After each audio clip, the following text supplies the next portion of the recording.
What is up, everybody? Welcome back to Ride the Pine. It is our 54th episode, and I am Sean Spro, one of your three hosts. Before I introduce the other guys here, I thought it would be fun to, for our 54th episode, bring back our superlative intros. So, starting off, if he could do it all over again, he'd get married and have his 10 children at a Buc-ee's. It's Adam Frieden.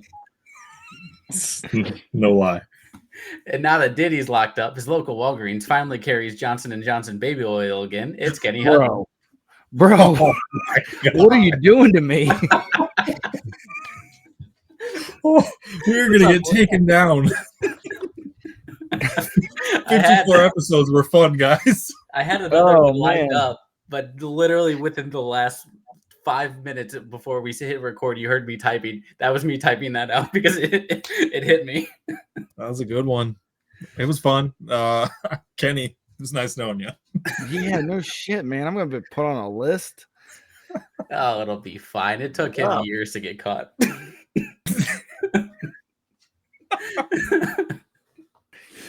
Who wants to start us off this week with the pregame tailgate?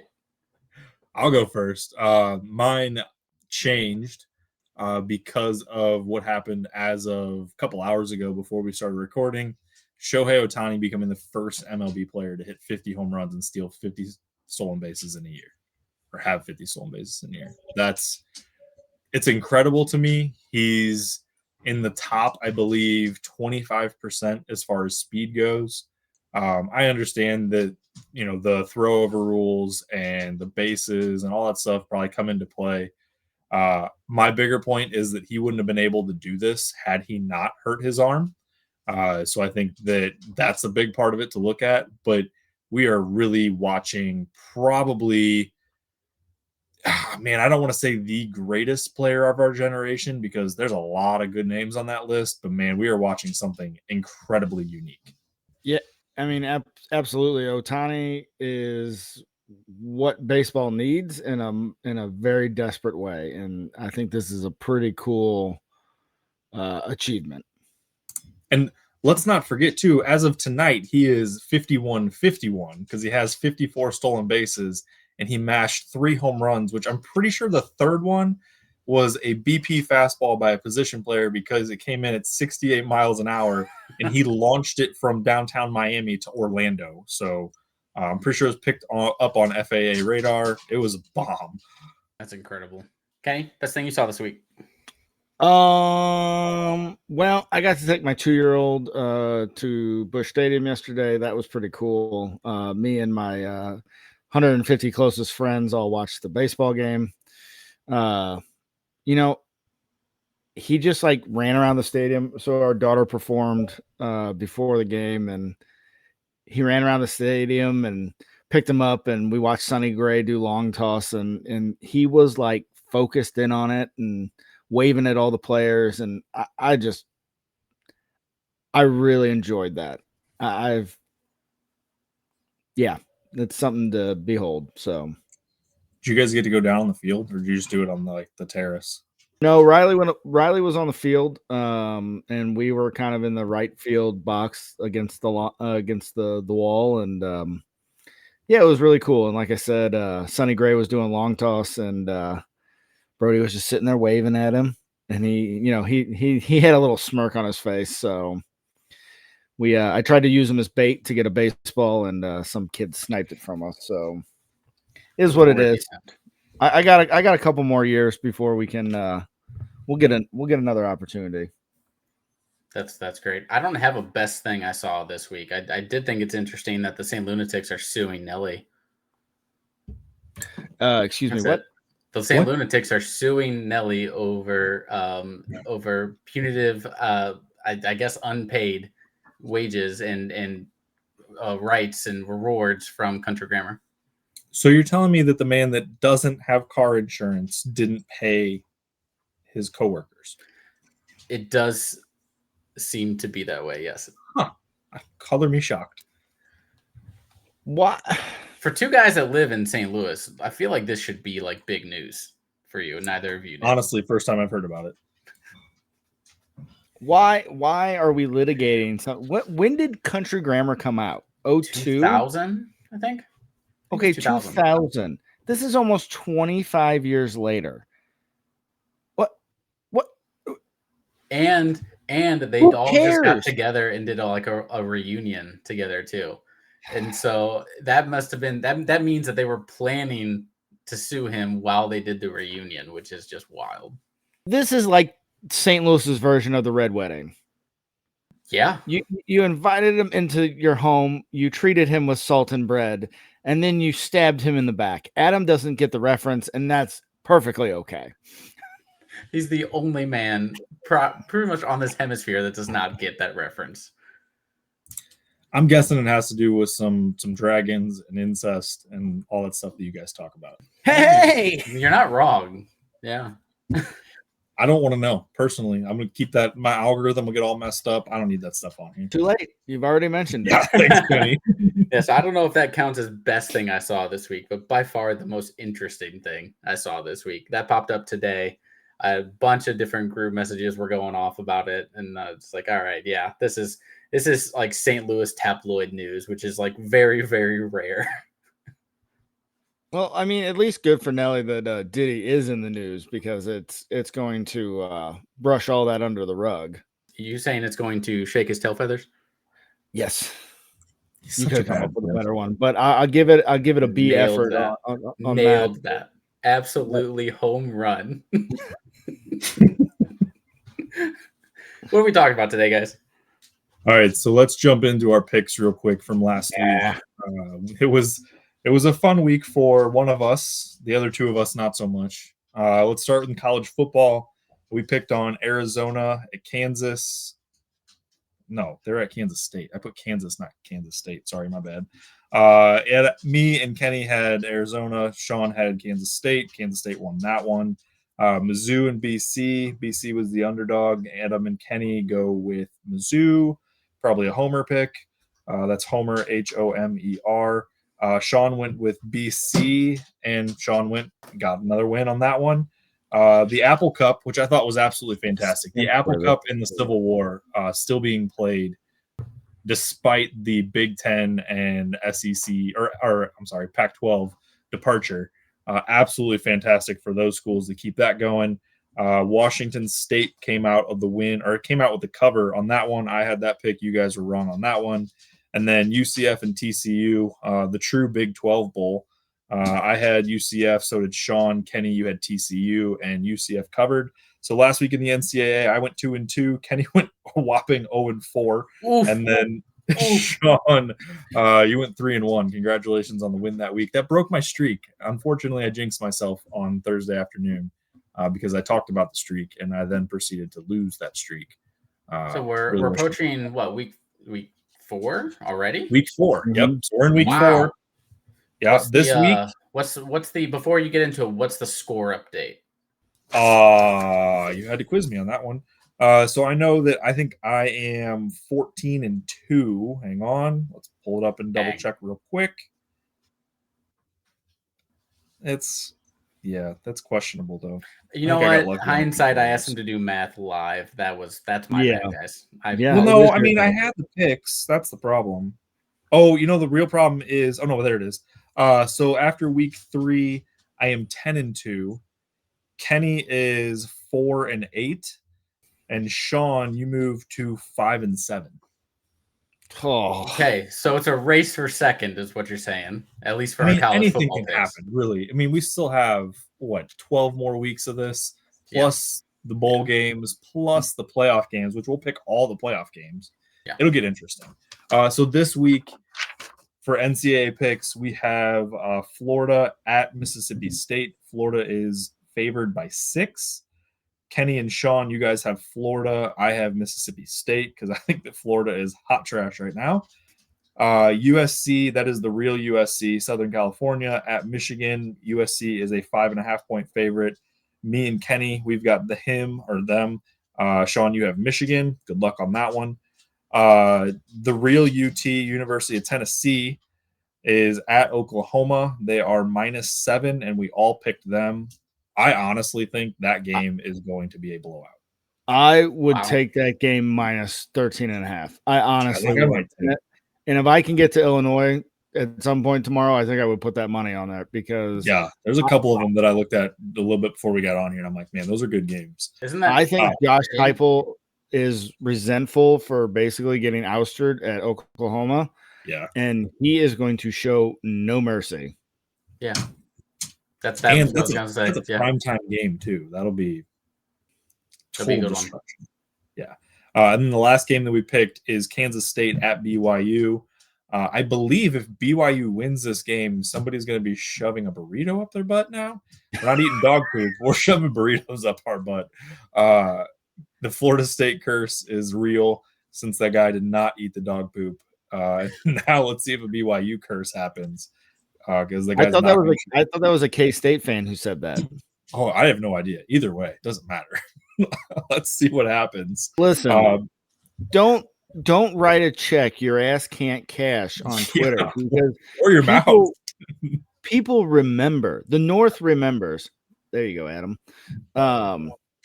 This guy, the Florida State guy, has deleted like everything. All traces of himself online. It's insane. Yeah, credit to Jack McGuire from Barstool tracking that guy down too. Big shout outs to him. Yeah, so in that game, Kansas State is favored by 6.5. Sean and myself have Kansas State. Kenny, you went with BYU's. Interesting week. I mean, there could be some movement there for sure. Kenny and Sean, you guys have 2 games that don't match up, so you could catch the ground there. Yeah, motion every game. Motion to the master of the picks because Adam is the one also picking these games. Let's try to not have repeat teams each week. We've had Kansas State in back-to-back weeks. I tried. There are not very many good games right now because we're still in all of the non-cons. Yeah, you could go like off the rails a little bit. There's got to be some random teams out there that you could find. I almost went with, I think, Ole Miss. Hold on. There was one that I looked up and I almost sent you guys. It was, I believe it was Ole Miss was like a 30-point favorite. Oh, I think you mentioned Florida and Mississippi State earlier. Who's picking Mississippi State in that? Me. I feel like that's a little psychotic. I know Florida has not looked good, but it's Mississippi State. Like, ultimately, athletes should win out. Man, I gotta say, Billy Napier. Is there anybody who's fallen from grace faster? Like, so when Mizzou was gonna go hire a coach after they fired Barry Odom, like Napier was on top of the list, and they're like, we don't think you can get him because he's gonna go for one of the big 4 SEC jobs. Yeah. And this is what he's doing? Like, this is insane. And I don't know if it's... Is it just Florida? I mean, what is it? I mean, they have a decent recruiting class. You have DJ Lagway that is... I think he was the number 1 recruit last year. Number 1 quarterback for sure. And now he's playing over Graham Mertz. Graham Mertz is a garbage of a quarterback. Anybody that thinks that he's going to play pro football is absolutely insane. He's worse than I don't even know where to go on that one. He's worse than Kyle Bowler. Let's put it that way. That didn't go well for Kyle Bowler. Yeah, I don't. They have the guys. I think it's fully schemed. I really do. I think it's what he's trying to push on that school, and it's not working. So DJ Lagway ranking as a prospect on 24/7, the number 3 recruit in the nation. He was the number 1 quarterback in the nation, and he was the top player out of Texas. So I mean, the kid has got talent. Man, by the way, the game I was going to pick was Louisiana Monroe at Texas, the battle of the undefeateds. Texas is favored by 44.5. that was going to be the oddball that I threw in there for you guys. Speaking of Florida and how terrible that's been, I mean, we could have gone Florida State and California. Oh, I forgot that game was on there too. That would have been a good one. Also, I know, Sean, you don't live in the Twitter space anymore. But I get a lot of college football stuff, and usually it's a lot of like Oklahoma fans, Arkansas fans. I'm surprised these two states have internet. But now after Cal beat Auburn, the number of Cal fans I'm seeing on my algorithm, and they're just like, it's hilarious shit. Like, oh my God, what was the one about Auburn? It was like, we're gonna bring DEI to your school, and like the woke California Bears. It's hilarious stuff. I'm just personally happy the Mizzou one. It was so good. I'm personally happy that Mizzou has a cupcake game with Auburn coming in for homecoming. Man, you'd rather see. I'm not going to acknowledge that, because if I do, they're going to get their ass kicked, and I don't want to put that out there.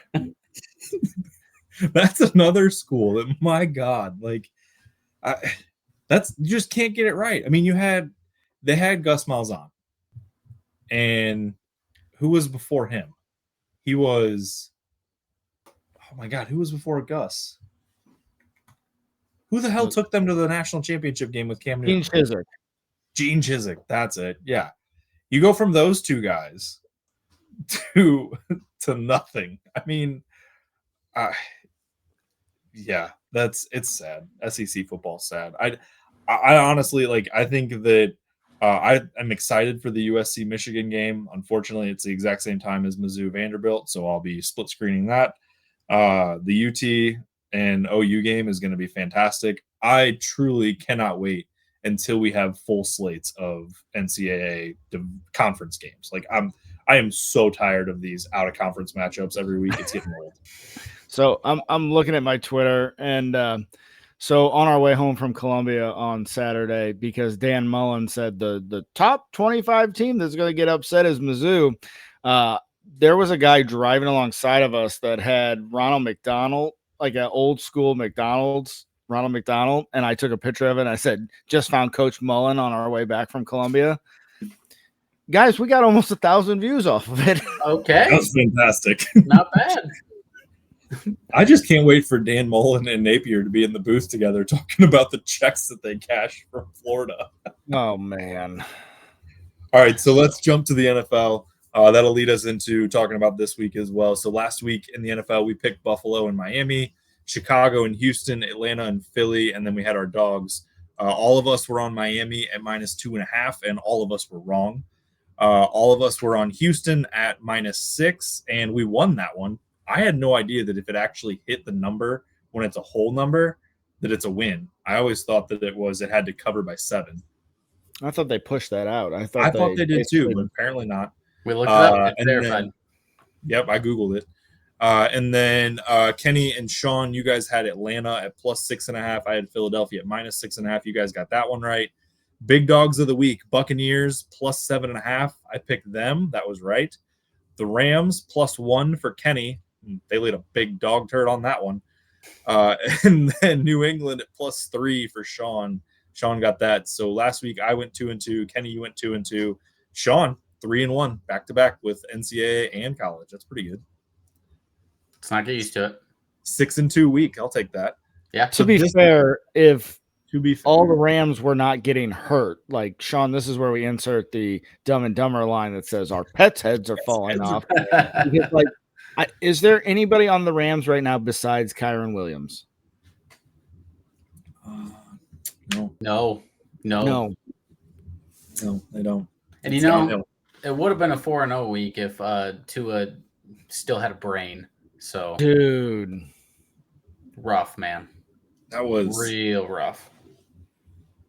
Does anybody else think it was ironic that he hit DeMar Hamlin?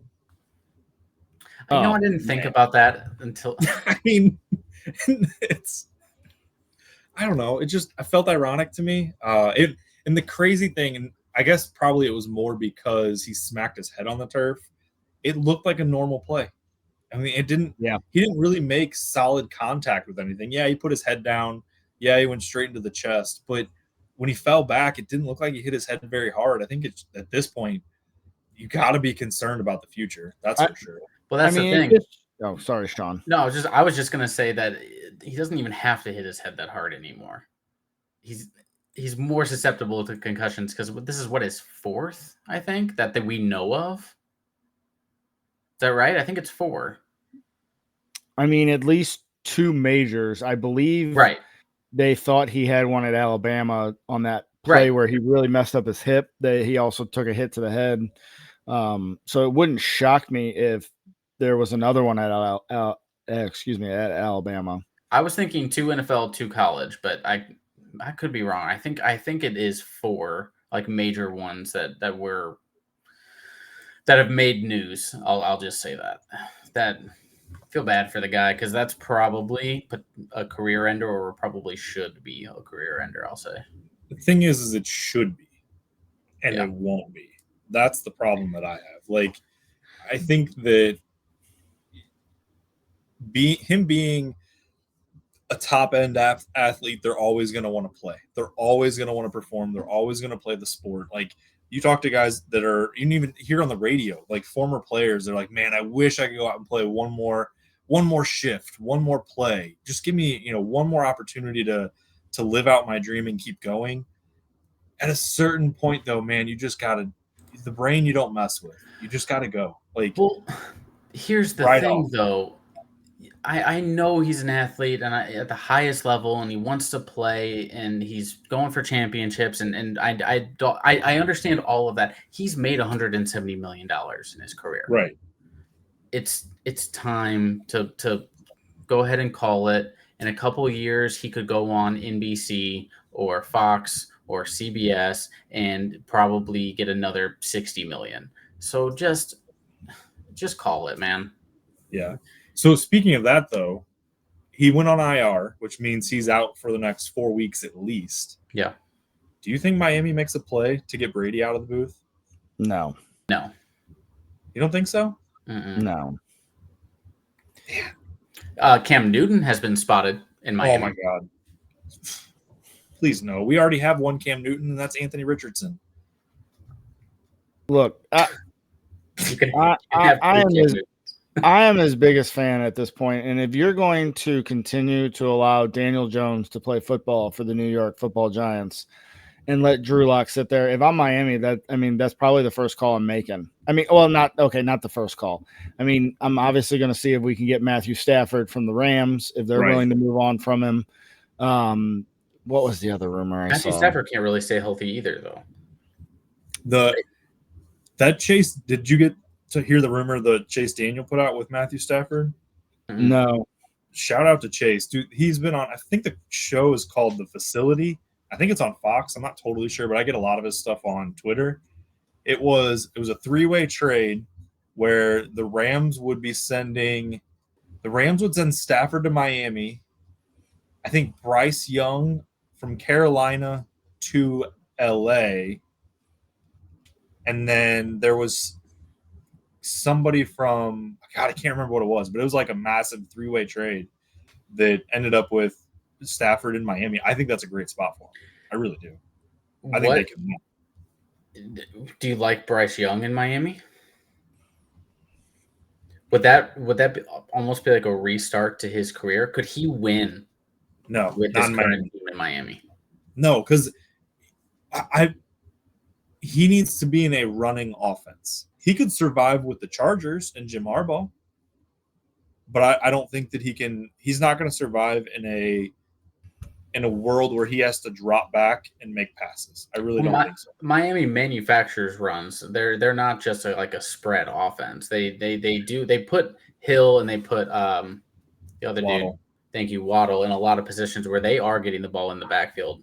Yeah, I don't think that's the offense I'd go to. I don't see Bryce Young's value in Miami because what separates Tyreek Hill and Jalen Waddle from Puka Nacua and Cooper Kupp, besides the fact that they're actually playing right now, is the deep threat. And I don't think Bryce Young has the arm. Matthew Stafford has the arm, though.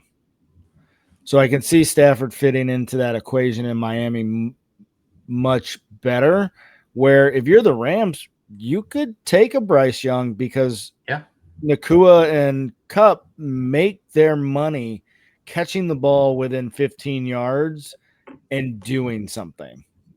Mm-hmm.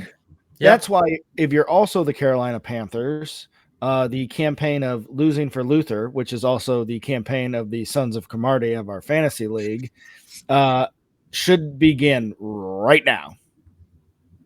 I think it has. I think it has. Somebody posted a video of them with Andy Darnold taking snaps, and they ran a jet sweep to Adam Thielen. And they're like, welcome to 2020. Woke up in 2017, apparently. Yeah. Two things have been decided in the NFL this season. One, the Panthers are probably getting the number 1 pick, and two, congratulations to the Kansas City Chiefs on another successful deep playoff run. Those two things have been decided after 2 weeks. Yeah, for sure. So let's jump to week 3. Games that we're picking this week. We have New England at the Jets. The Jets are favored by 6. I have the Patriots. Kenny has the Patriots. Sean, you have the Jets. As we sit right now in the middle of that, I believe, Sean, you're covering, right? Things are looking pretty good. I don't have the score on that one, so I couldn't tell you right now. It is 24-3 right now with 9 minutes left in the fourth quarter. When you're listening, this will be over with. But yep, that'll most likely be a win for you. Kansas City at Atlanta. We all have Kansas City at -3.5. Jacksonville at Buffalo. We all have Buffalo at -5. Washington's at Cincinnati. This was an interesting one just because it's 7.5 for Cincinnati. I went Washington. Kenny went Washington. Sean, you went Cincinnati. And then the big dog picks of the week, Kenny and I have Green Bay at +2.5. I think that's a lock. I think they're going to win that game. And then, Sean, you picked the San Diego, now LA Chargers at +1.5 as they travel from West Coast to the East Coast and play the noon Eastern game. That's a bold strategy, Cotton. Yes, it is. But you know what? I think the Chargers look really good. I said it before we started recording. They've only given up 13 points. Granted, they have played against the aforementioned Panthers and the Raiders, but that is a team that suffocates other teams with running the ball. And I don't see why they can't do that on the East Coast. Yeah. Did you guys see the highlight from the Green Bay game of it was like a 3rd and 12, and as he's getting ready to snap the ball, the Green Bay center throws up on the ball and still snaps it to poor Malik Willis.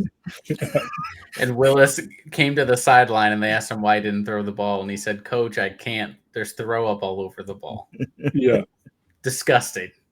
Oh, football's hilarious. A gross game. It really is. Well, the referees were supposed to. They were. Part of that is they're supposed to stop the play when that happens. Imagine it's like an injury timeout. Any other job. Sorry, boss, I can't send this email. There's throw up on it. That's disgusting. I hope this email finds you covered in vomit. Here, run this dead pigskin and 12 yards now.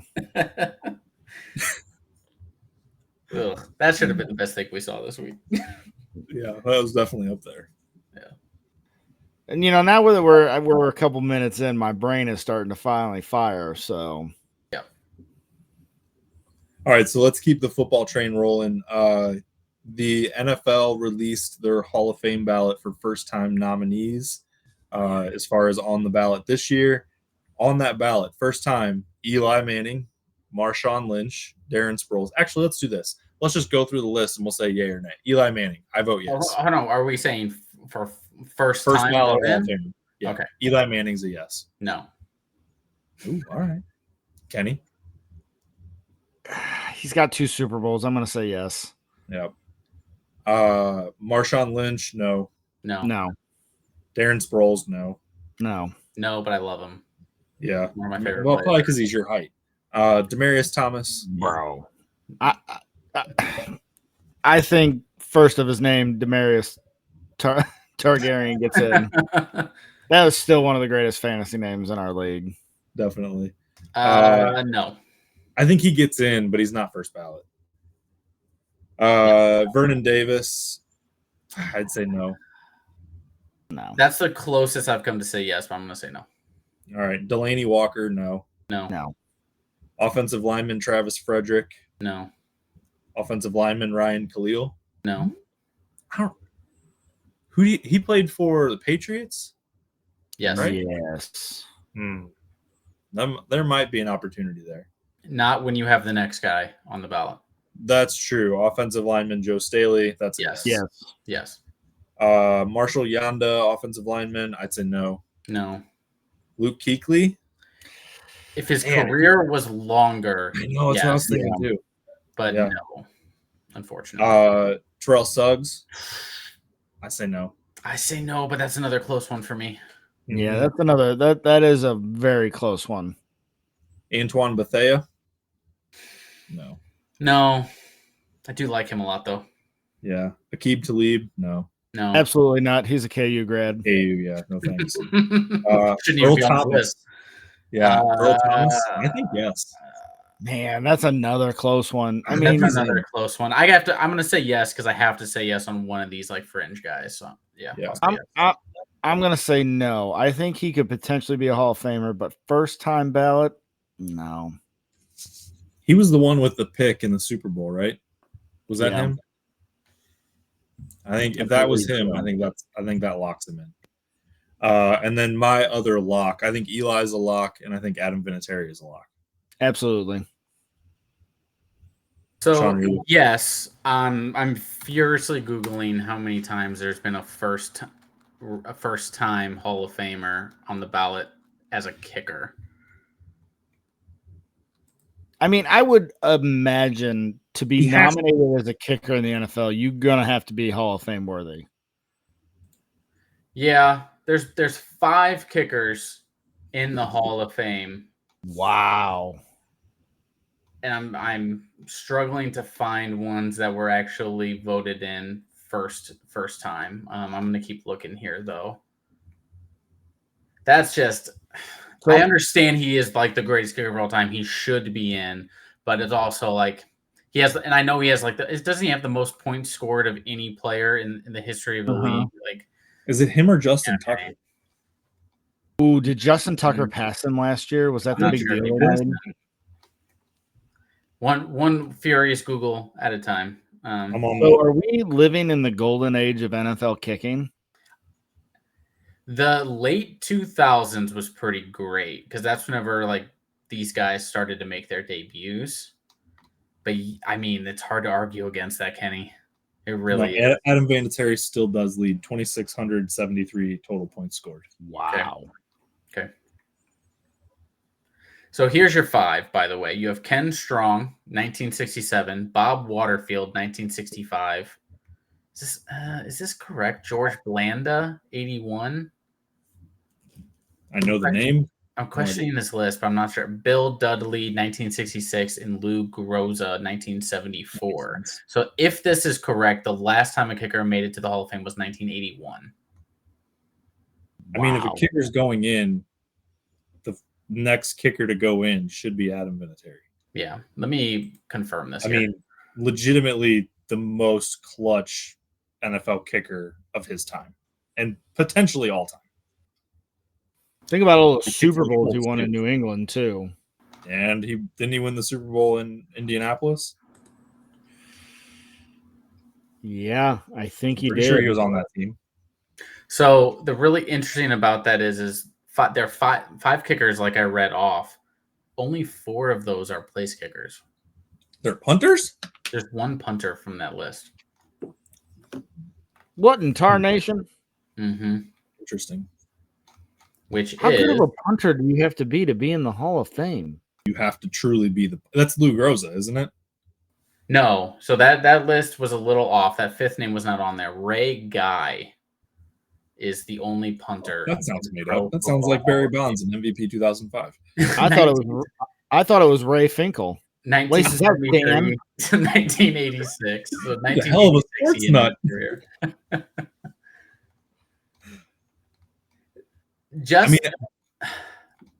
The one thing I will say with the NFL Hall of Fame is the fact that Torrey Holt is not in the NFL Hall of Fame is an absolute crime. Yeah. Should have been in a long time ago. Absolutely agree. If there's going to be a kicker that's a first-time ballot Hall of Famer, it has to be him, right? I think so. Okay. Yeah, it's absolutely got to be Vinatieri. Yeah, I'm gonna vote. And then I think you probably have Justin Tucker would be the next one, in my opinion. I don't think Justin Tucker is the best kicker right now. I wouldn't put him first ballot Hall of Famer yet. Oh no, a Hall of Famer in general. I don't think he'd be a first ballot. Okay, got it. I think you have to win Super Bowls with your foot to be a first ballot Hall of Fame kicker. So yes. It would be more impressive though as a kicker. Be more impressive as a kicker if he won Super Bowls with not his foot. I'm just a stump like a pirate with a parrot on his shoulder. Kenny, what were you saying? I mean, then Harrison Butker has to be in the conversation as far as that goes. I think he could. I think he's got a long way to go though. Yeah, he's only been in the league for 6 years or so. Just because we're now on this list. So if we look at this is Pro Football Hall of Fame's top 10 kicker list. Not like guys who are technically in the Hall of Fame, but just their top 10 kicker list. Number 10, Matt Stover for Cleveland, Baltimore, Indianapolis. Jason Elam, if you remember that name, that was number 9. I remember him with Denver. Apparently he played with Atlanta at the end of his career. I don't remember that. Jason Hansen, 1992 to 2012 with Detroit.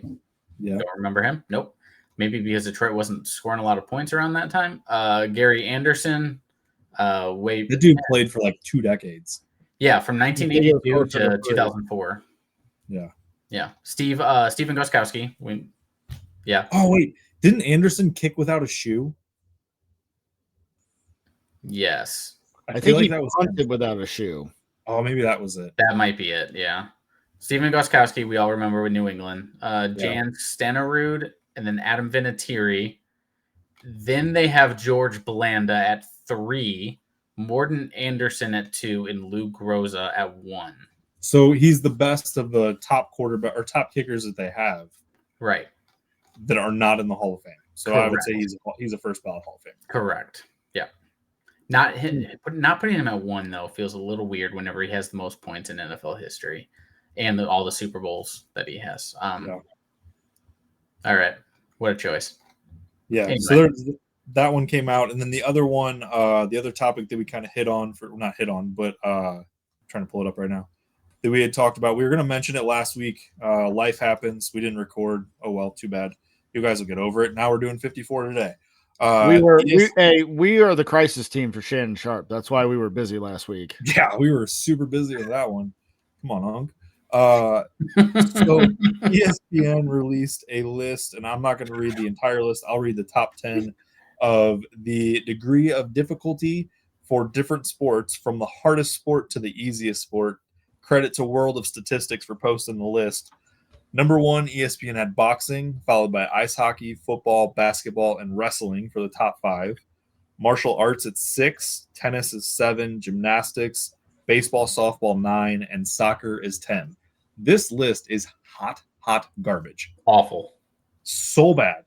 There is no way that boxing is the hardest sport.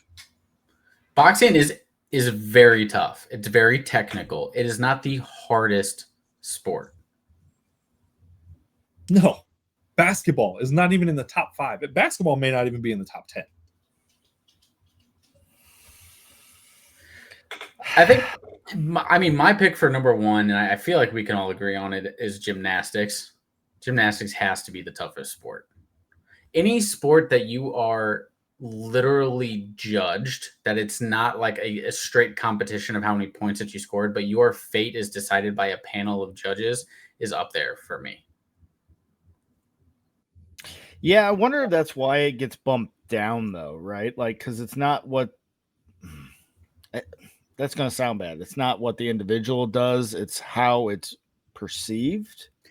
Yes, but that's because Joe Schmo like you and I have no idea of how technically difficult it is, and the judges are looking for things that you and I aren't seeing, which, in my opinion, makes it even higher on that list. Which is one thing that I would like. I would love a crash course in So my daughter does cheerleading, and they're like, they scored a 86. I'm like, what am I looking for? Nothing went in the hoop. Because to me, dumb me brain, Yeah. caveman brain, like, well, they didn't score a run, they didn't touch the plate. What is going on here? So, like, maybe a better understanding of how they score in gymnastics. Like, I would love the Olympic coverage to break down things like that. Yeah. Which would probably bump it up my list. I think you got to combine boxing and mixed martial arts. I'm assuming the martial arts at 6 is mixed martial arts like UFC. I mean, those guys are highly technical. The fast twitch muscles. I mean, they're not as fast as baseball, right? Like, you know, the old adage is it's the hardest thing to do in sports. You got to hit a round ball squarely. And you got to do it in like 0.03 seconds or whatever the reaction time is now, with guys hurling a ball at you 100 miles an hour. Yeah. You know, so like for me, I do think ice hockey is probably right there, top 3 too. I mean, you're skating on daggers at 20 miles an hour and, you know, basically moving a chessboard. I know for people who don't watch hockey, it doesn't look like that. And you could say that for basketball too, right? Yeah. But basketball is at a much slower speed. I mean, if this was a ranking of the athletes, sure, basketball would be higher, but that's not the idea behind this list. Agreed. I think the other thing I would throw in with hockey is figure skating. You combine hockey and gymnastics, you have figure skating. And absolutely. Now you're talking about jumping, spinning, and having to land. No, I can't. I can ice skate. I'm not jumping. That's for damn sure. The real criminal one on this list is golf at 51. Yeah, that's I can't crazy. I can't speak for anybody. But your boy is a 24 handicap, and golf is the most infuriating thing I do. Yeah, ever. Like, the minute you think you're doing something well, and you're like, I'm gonna mimic this again, you do it wrong. Yeah. So I'd really like to know what like went into this list. My criminal one is auto racing, which I believe I am one of the only one on this 3 to drive a race car and only win 156 miles an hour. It kills you. The G forces that you get for hours on end. You throw in F1 drivers that absolutely just wreck their bodies like fighter pilots do. That for it to be 32 on that list is horrible. Like that. You have to separate those, though. I think you need to separate auto racing into F1. I don't know, like NASCAR or rally or whatever. Like, still, you gotta separate them.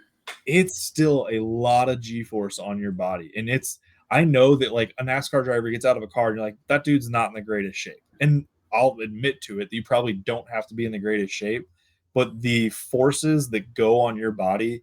And when we were talking about this list, the next weekend or the weekend following that list, when we sent it to each other, it was released on the 11th. There was a race car driver in NASCAR that legitimately was throwing up on himself because he was sick and experiencing all the forces going around the turns.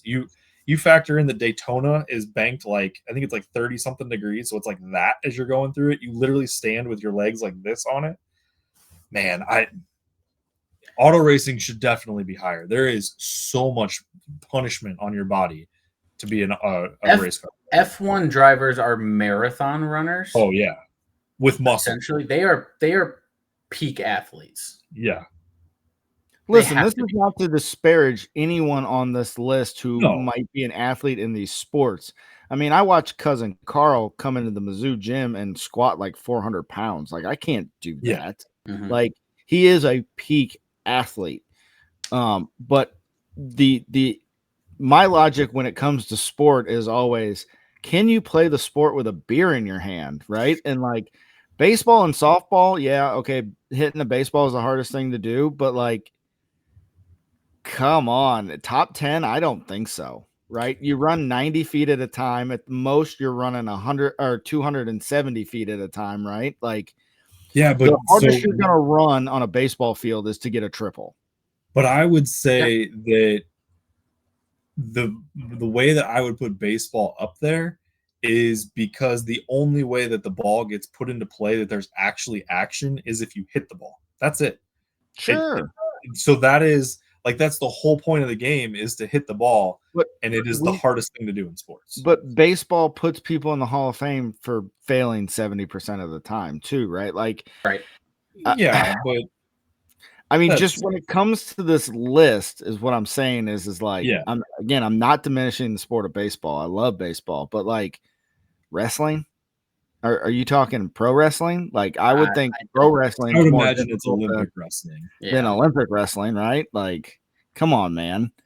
What's surfing is higher than golf. Like, I mean, surfing is hard, but definitely not higher than golf. But give me your top 5. What's the 5? Go from 5 to 1.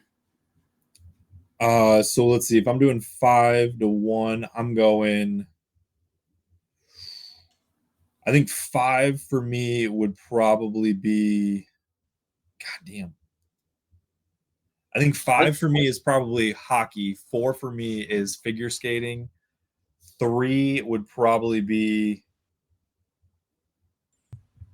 golf. I would put auto race. God damn, I'd put racing in there too as top 5. Baseball. Baseball's probably 2 for me, and then gymnastics, because gymnastics blows my mind. You and I almost had the same 5. So I have ice hockey. Then why can't I think of the term? I just completely drew a blank. Ice skating, figure skating, excuse me, and then golf, F1, gymnastics. Okay, so from top to bottom, obviously, I think gymnastics is the number 1 for all of us, right? Like, we so. universally agree on that. Yeah. Man, I'm thinking hockey's the hardest too, because it's so unnatural. Like, that's one thing with like the slap shot and the golf swing, is they're very unnatural. If you've played any other sport, you want to lift your feet. Like, that's one of my biggest flaws on the golf course, is I always catch myself lifting my front foot. I know I'm not supposed to do it, but it's such an awkward movement. So I think I'm going to put hockey at number 2, golf at number 3. Man, what do I want to put it for? Because I'm thinking baseball / softball is going to be my number 5. Man, I could go with fishing. I could go with bowling. Fishing is an underrated sport. Man, tough choices. No, I'm gonna move up baseball / softball and put that at 4. And I do think I'm gonna do combat sports like boxing and mixed martial arts at 5. Another way to like frame this, another way to look at it for me, is how many athletes are doing this particular sport at the highest level. Mm-hmm. So how hard is it to crack into, basically? So when you think of like F1, there's 20 drivers at the F1 level. That's it. And there's really only one that matters. Exactly. Well, yeah, I mean, kind of. Yeah. 5. Oh, come on. It's Lewis Hamilton. Don't. Come on. No, it's Max Verstappen. Definitely not. It's definitely Verstappen. That's a way to look at it. I mean, whenever you look at the Olympics, how many gymnastics participants are there really? I don't even know. 50? Yeah, maybe. And that's worldwide too. Right. Yeah, I think that's what makes gymnastics unique, is because we really only, like, the biggest showcase is every 4 years, right?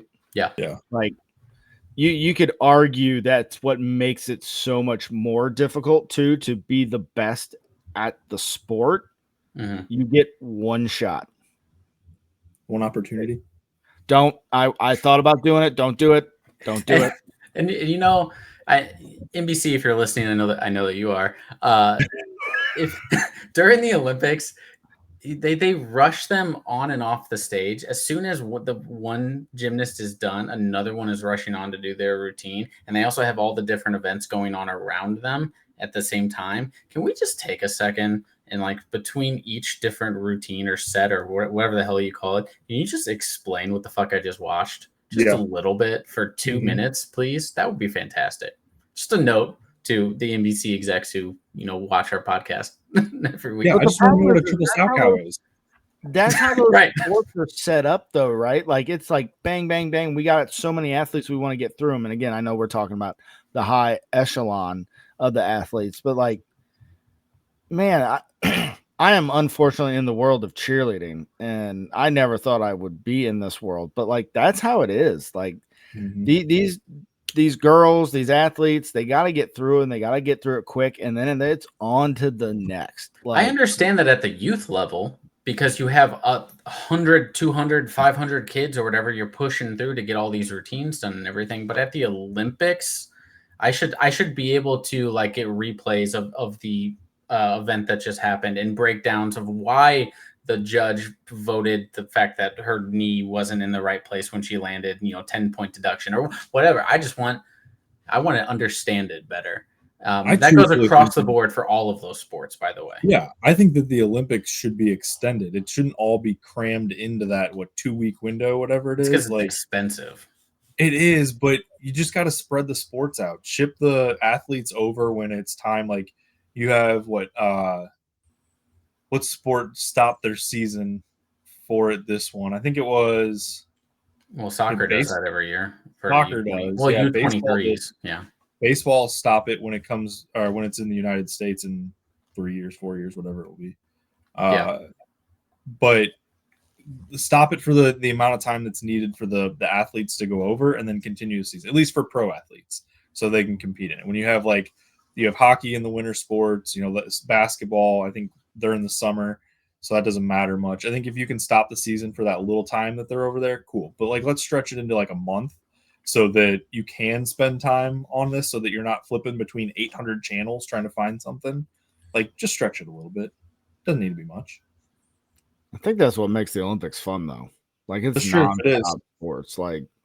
You got 21 days or 19 days, whatever it is, and you're going to watch badminton and then table tennis and then whatever.